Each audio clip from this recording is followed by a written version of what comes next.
Hello! Kumusta na po kayo dyan, guys? Narito muli ako.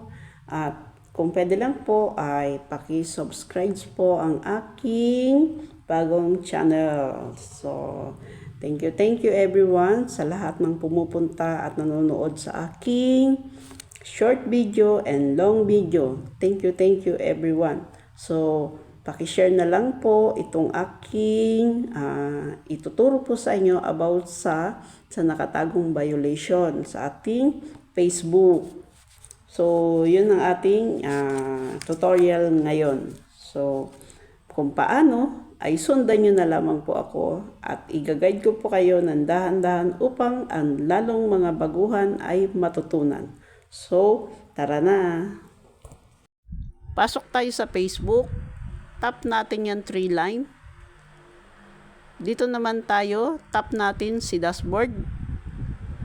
At dito naman muli tayong mapupunta, scroll up natin, hanapin natin si support. So, itap po natin.